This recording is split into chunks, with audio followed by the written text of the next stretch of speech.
Everyone welcome back to सरकारी नौकरी वाले बाबा। I am Dhananjay.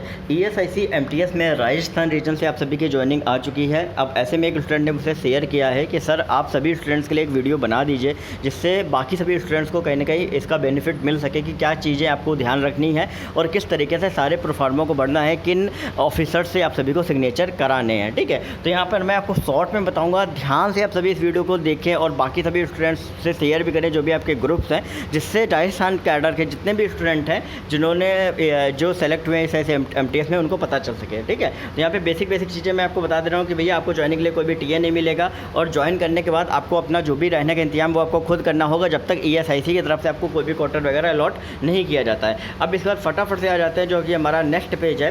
ठीक है, तो एक सेकंड रुकिए। नेक्स्ट पेज में जैसे कि आप देख रहे हैं यहाँ पे कुछ ऐसे पॉइंट्स दिए गए जो आप सभी को अच्छे से पढ़ लेना चाहिए। यहाँ पर आपका एनपीएस स्कीम के थ्रू आपका जो रहेगा वो आपका रहेगा ओल्ड पेंशन स्कीम नहीं रहेगा, जबकि आपके लिखा हुआ है 1 जनवरी 2004 से ओपीएस आपका बंद हो गया है। फिर दूसरी चीज़ आपको लिखा हुआ है कि ज्वाइनिंग के टाइम में आपको ओथ और अफर्मेशन लेना होगा जो कि कॉन्स्टिट्यूशन ऑफ इंडिया के अकॉर्डिंगली आपका ऑफर अपॉइंटमेंट के टाइम पे आपको लेना होता है। तीसरा क्या है कि कोई भी स्टूडेंट जब उसकी पोस्टिंग होगी, ठीक है, तो वो राजस्थान रीजन में तो प्रेजेंटली पोस्टिंग रहेगा ही रहेगा, लेकिन उसके बाद अगर ईएसआईसी चाहेगा तो आपको कहीं पर भी भेज सकता है। और मैंने आपको बताया था कि आप 3 साल बाद आप जोनल ट्रांसफ़र के लिए आप सभी एलिजिबल हो जाते हो, मतलब रीजनल ट्रांसफ़र आप सभी को ईजिली मिल जाएगा जब आपका प्रोमोशन कंप्लीट होगा। ठीक है, अब चौथा पॉइंट ये है कि भैया आपकी ज्वाइनिंग जिस डेट से इशू होगी उसके 15 दिन के अंदर अंदर आपको एक लेटर प्रोफार्मा आपको दिया गया है जिसमें आपका एक्सेप्टेंस का है। अगर आप ज्वाइन करना चाहते हो तो उसको लिख के भर के 15 दिन के अंदर अंदर जो लेटर हेड आपको लिखा हुआ है वहाँ पे मेल आईडी भी है और कहीं ना कहीं आपका वहाँ पे एड्रेस भी है, तो मेल भी आप ज़रूर से ज़रूर करिएगा और आप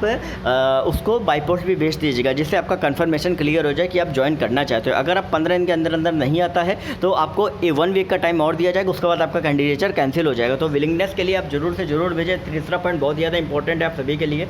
ठीक है, अब इसके बाद चौथा क्या है कि भैया एक्सटेंशन के लिए, तो एक्सटेंशन आपका रहता है ईएसआईसी में अलग अलग रीजन वाइज आपके कुछ रूल्स चेंज हो जाते हैं। बाकी रीजन्स में आपको कुछ ऐसा नहीं लिखा है, ये लाइन मैंने आपको दिखाया भी था, लेकिन यहाँ पर लिखा हुआ है तो उसके लिए आप इसके हेल्पलाइन नंबर जो आपका है राजस्थान रीजन का वहाँ पे आप संपर्क कर सकते हो। क्योंकि कई बार क्या होता है जो ऑफर अपॉइंटमेंट होते हैं ये आपका नाम वगैरह चेंज होते हैं, बाकी ये सब कोई कुछ पढ़ता ही नहीं है। ठीक है, तो ये पॉइंट जो है वो एक बार कंफर्म में कर लीजिएगा क्योंकि एक्सटेंशन तो आप ले सकते हो जो कि आपका एफआरएसआर जो सेंट्रल गवर्नमेंट के जो रूल्स हैं एफआरएसआर फंडामेंटल रूल्स आपके हैं। ठीक है, उसमें साफ लिखा हुआ है कि 6 मंथ्स तक का एक्सटेंशन आप 3 मंथ्स करके आपको ले सकते हो। ठीक है, लेकिन एक बार कंफर्म कर लीजिएगा, मैं ऑलरेडी बार आपसे कह रहा हूँ। इसके बाद क्या है कि आपको एक कॉपी जो है वो आप सभी को प्रोड्यूस करनी है। ठीक है, और कौन कौन सी है? सबसे पहली चीज़ मेडिकल सर्टिफिकेट जो कि आपका प्रोफार्मा इंक्लूज है। दूसरा एज ऑफ क्वालिफिकेशन का सर्टिफिकेट। तीसरा आपका एक SC ST OBC EWS certificate. चौथा NOC सर्टिफिकेट अगर आप गवर्नमेंट या ऑटोनोमस बॉडी में ऑलरेडी वर्क कर रहे हो। पाँचवा आपका जो है मैरिटल स्टेटस का जो कि प्रोफार्मा इंक्लूज है। 2 पासपोर्ट साइज फोटोग्राफ है।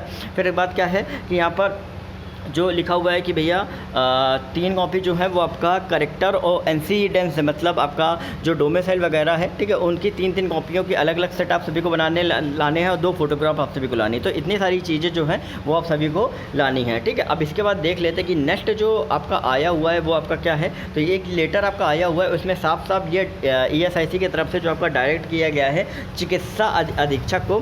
ठीक है, इसमें साफ ये लिखा गया है कि भैया ये जो स्टूडेंट है या जितने भी स्टूडेंट हैं इनका आप जो प्रोफार्मा नीचे दिया गया है उस प्रोफार्मा को फिलअप करके जो भी इसकी मेडिकल कंडीशंस हैं, जो भी जिस हिसाब से फिटनेस वगैरह वो आप सभी उस प्रोफार्मे में आप पूरी तरीके से क्लियर करें, मेंशन करें कि भाई ये मेडिकली फिट है या नहीं है। ठीक है, प्रोफार्मा भी आपको नीचे दिया गया होगा। अब फटाफट से चल लेते हैं बैक की तरफ। तो यहाँ पे और भी कुछ ऐसी चीज़ें हैं, यहाँ पे कुछ बेसिक डिटेल्स दी गई हैं। अब यहाँ पे फॉर्म से देखिए, तो ये जो फॉर्म है वो आपका जो विलिंगनेस वाला फॉर्म है ये आपका सभी दिया गया है और ये सभी के लिए चाहे UDC हो चाहे MTS हो सबके लिए एप्लीकेबल आप सभी का रहेगा। तो ये प्रोफार्मा को आपको 15 दिन जिस दिन का लेटर इशू है उसके 15 दिन के अंदर अंदर आपको मेल और बाई पोस्ट दोनों भर के भेजना है। तो ज़रूर से ज़रूर भेजें अगर आप ईएसआईसी MTS में ज्वाइन करना चाहते हो। तो यहाँ पे सिग्नेचर वगैरह आपको सब दी गई है, डेट वगैरह आप सभी को पूरा भरनी है।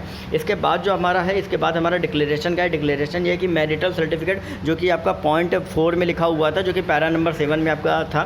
ठीक है, इसमें आपको लिखना है कि भैया आपका मैरिटल स्टेटस का है, सिंगल हो, अगर आपके पास स्पाउस वगैरह जैसा भी एक बच्चा है, सारी चीज़ें यहाँ पे आपको लिखी हुई हैं। तो उनमें आपको टिक करना है, नीचे आपको पूरा कंफर्म करना है, डेट, सिग्नेचर और नाम लिखना है। ठीक है, तो ये सारी चीज़ें जो है वो आप सभी को करनी है, ठीक है। और ये आपको जॉइनिंग टाइम पे ही आपको ये सारी चीज़ें आपको फिल करके ले जानी होगी। अब इसके बाद फटाफट से देख लेते हैं कि भैया नेक्स्ट फॉर्म आप सभी का क्या आया हुआ है।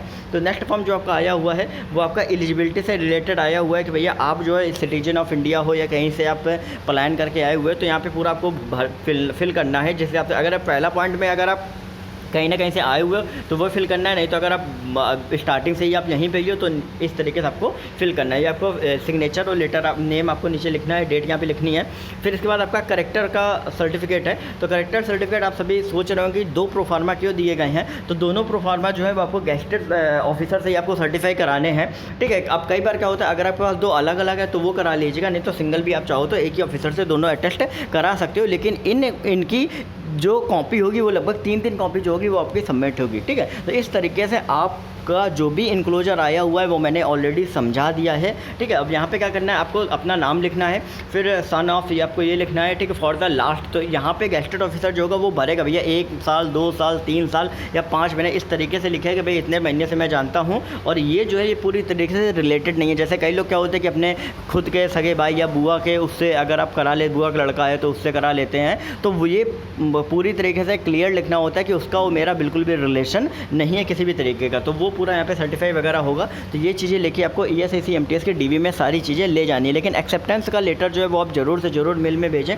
ठीक है। बाकी अगर कुछ भी ऐसा डाउट है आपको तो आप टेलीग्राम ग्रुप में ज्वाइन करके पूछ सकते हैं, लिंक उसका डिस्क्रिप्शन में दिया गया है। बाकी कमेंट सेक्शन में ज़रूर से ज़रूर अपना डाउट लिखें, बाकी जितना हो सकता है मैं आपको हेल्प करने की कोशिश करूँगा। बाकी चीज़ें मैंने बता दी। अगर आपको कुछ भी है तो मैंने आपको सारे रास्ते बता दिए कैसे कैसे आप मुझसे पूछ सकते हैं, मुझसे डायरेक्टली बात कर सकते हैं। बाकी अपडेट्स के लिए चैनल को सब्सक्राइब करते रहिए, टेलीग्राम ग्रुप को ज्वाइन करिए, लिंक उसका डिस्क्रिप्शन में दिया गया है। ओके,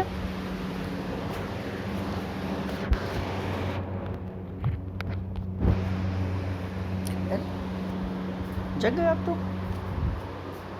हैं? जग गए? हाँ ऐसे तो नींद नहीं आई? नींद तब आ रही क्या बोले। अरे कभी कभी तो ऐसा रहता, गला बैठ गया था बोलते बोलते।